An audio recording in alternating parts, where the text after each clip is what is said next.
Well, all right. This is CKUA. The program is Alberta Morning. And next up, I'm really excited that we'll be checking in with a great theater artist, a homegrown theater talent who grew up in Oyen, Alberta, and who has a very exciting production running October 27th through November 4th at Edmonton's Westbury Theatre.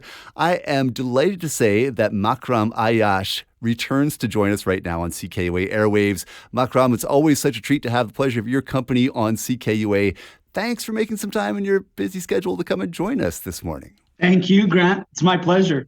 So I know that you're super busy right now. Can you tell us what you've been working on and what makes this a particularly exciting production? Yeah, for sure. This play, The Hooves Belonged to the Deer, it actually started as the Alberta Queer Calendar Project's podcast series. And they had commissioned 12 Alberta artists to write a new play for every month of 2020. And this was prior to the pandemic lockdowns. And so I had in December 2020, and then in March, I began writing it, and then the lockdowns happened. And so I spent a lot of early COVID days writing this play. And since then, it got picked up by Buddies in Bad Times Theatre in Toronto, did an audio version of it after the Alberta Queer Calendar's audio version.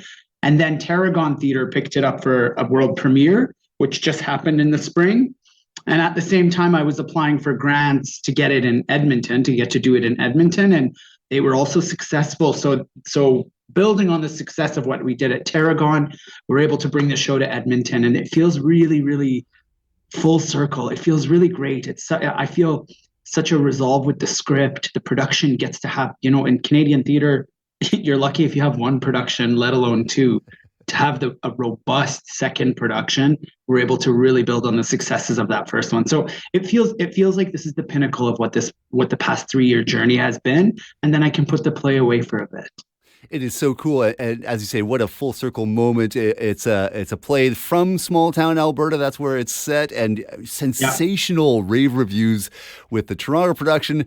Bringing it back home now it's so cool, and I just feel like you have a great perspective on this at this moment. What is it? Do you think about the Alberta arts community that is really special and has a lot to offer to the larger world, like just from your own personal perspective? I just think we have an excellent theater ecology in Edmonton, particularly. There's a lot of integrity, there's a lot of talent, there's a lot of hard work, there's a lot of focus. And I think like a lot of Alberta artists are working all over Canada, and we bring that with us. And so we're working in places like Toronto, Vancouver, Halifax, and then we're always coming back, funneling back home, because this is like really, this production has been one of the most fruitful and fulfilling productions that I've done in a minute. I don't have the kind of anxiety and strain that and maybe that's my own growth as an artist and maturation as an artist, but there's something that's been really fruitful about this. And a big part of it is the incredible team of artists and technicians and leaders that we have on the project, our technical director, our production managers, the set construction team, our designers, our director, Peter Hinton Davis, right down to the actors and everybody. We just have, there's such focus, there's such integrity, and there's such care. And that to me feels like a quintessential Edmonton theater thing. Yep, scrappy and do it yourself, and using all kinds of skills and talents and pulling together as a team. I hear exactly what you're saying, and you're somebody that's no stranger to that. You're a theater artist, you're also an educator and a mentor, and you've truly come up through the ranks of the Alberta arts and culture scene. And I wonder, CKUA is Alberta's voice for music, arts, and culture, and we're doing the fall fundraiser right now. It's all about supporting this incredible, vibrant community that we call home. How valuable would you say it is for people out there who support the arts to do so on a local level and to support those artists and that artistic community where they call home? I think Alberta artists are doing really unique work within an Alberta context. But I mean, you mentioned the show in Toronto, and it's a very Alberta show, and people will see that. It's very, very Alberta. And it really landed in Toronto because an Alberta story with its specificity, there's something quite like when the more we can be specific and grounded in our prairie understandings of our queerness, of our ethno-racial identities, of our political understandings, the more we're rooted in that, that's where our deep shared humanity can be found. And Alberta artists, they do that. They do that without apology. I certainly do that without apology. I'm not afraid to use Calgary and Lethbridge and these sort of towns in my plays. I've done that before, and I continue to do that because in some way they become iconic. Like you're saying, New York or Italy or something like that, or somewhere in Italy, something like that. That's what I think we have the potential to build here, and I think right now, post-COVID particularly, we're going through a moment in theater where it's just so wobbly. It's so wobbly, and it's hard to make theater. It's hard to raise funds for theater. Work is extremely precarious all around, from all the big A houses like the Citadel right down to indie productions like this one. And so people putting some intentional pouring some intentional love into theater is going to really help our ecology. I love that so much. And I think you raised such a great point too, Makram, which is that, we really get to see perspectives and understand and feel perspectives that maybe we hadn't considered or at least hadn't encountered before when we are, when we are moved by truly great art and when people express themselves artistically.